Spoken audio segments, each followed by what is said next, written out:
ऊर्जा वर्तमान है, वंश को चलाती है, लक्ष्यानुसार रूपांतरित हो जाती है। आत्मा जब शरीर का विनाश हो जाता है तब नए डीएनए सिस्टम का वंश का रिकॉर्ड डाटा के रूप में, आवाज के रूप में आत्मा के साथ रूपांतरित हो जाता है। ऊर्जा का रूपांतरण शरीर के लिए है, वर्तमान है। आत्मा का रूपांतरण वंश को आगे ले जाने के लिए है, भविष्य है। दोनों सूर्य देवता की देन है। वंश क्रिएशन है, प्रकृति है। दोनों भारी तत्वों का मिला जुला रूप है। आत्मा क्रिएटर है, ब्रह्मांड है। तीनों सूक्ष्म तत्वों का मिला जुला रूप है। डीएनए के पास वंश है, शरीर है। सूर्य के पास आत्मा है। पांचों तत्वों के पास शरीर का विनाश और विकास है। तीनों सूक्ष्म तत्वों के पास आत्मा का रूपांतरण है। शरीर मर जाता है, यह सच है। शरीर का ढांचा माँ के पेट में तैयार होता है। इसमें दो तत्वों की प्रमुखता रहती है, पृथ्वी तत्व और जल तत्व। इसलिए इसे मरना ही पड़ता है। ये दोनों तत्व प्रकृति के हैं, इसलिए शरीर का विनाश और विकास दोनों होते हैं। यह भौतिकता है और भौतिकता का विनाश होता ही है। इसमें तो वंश बसा होता है जो डीएनए सिस्टम से अंतर्निहित है। शरीर के अंदर वंश बसा होता है जो डीएनए सिस्टम से अंतर्निहित है। इसकी मुलाकात जब माँ के पेट से बाहर आने के बाद ब्रह्मांड से होती है, तब शरीर की पहचान बनती है। अग्नि तत्व और आकाश तत्व और वायु तत्व जब शरीर में प्रवेश करते हैं तो तीनों की टेक्नोलॉजी आत्मा का निर्माण करती है। आत्मा सूर्य का प्रतीक है और ऊर्जा सूर्य के प्रकाश से उदित होती है, उसका उद्गम होता है। ये दोनों अग्नि तत्व के मुख्य भाग हैं।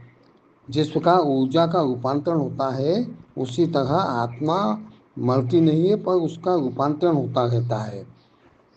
आत्मा का रूपांतरण ठीक ऊर्जा के रूपांतरण के जैसा ही होता है। यूनिवर्स के, ब्रह्मांड के दो सूक्ष्म तत्व, एक आकाश तत्व तथा दूसरा वायु तत्व। आकाश तत्व में खालीपन है और वायु तत्व में फोर्स है, गतिशीलता है। जब आकाश तत्व के खालीपन में वायु का दबाव बनता है और वायु तत्व फोर्स से गतिशीलता पैदा करती है, तब इस आत्मा में, जो कि मनुष्य के अंदर माँ के पेट में पैदा होने के बाद में तीनों तत्व प्रवेश कर जाते हैं। और ये तीनों तत्व, एक में ऊर्जा होती है और एक में गतिशीलता होती है तथा एक में खालीपन होता है। ये तीनों तत्व मिलकर आत्मा का निर्माण करते हैं। ब्रह्मांड के ये तीनों सूक्ष्म तत्व डीएनए सिस्टम को चलाते हैं, वंश को चलाते हैं। इस टेक्नोलॉजी से तीनों सूक्ष्म तत्वों से मिलकर आत्मा का रूपांतरण होकर वंश के रूप में आगे बढ़ता जाता है। आत्मा से तीनों सूक्ष्म तत्व में आवाज़, ऊर्जा और गतिशीलता डीएनए सिस्टम को मिल जाती है। इसलिए वंश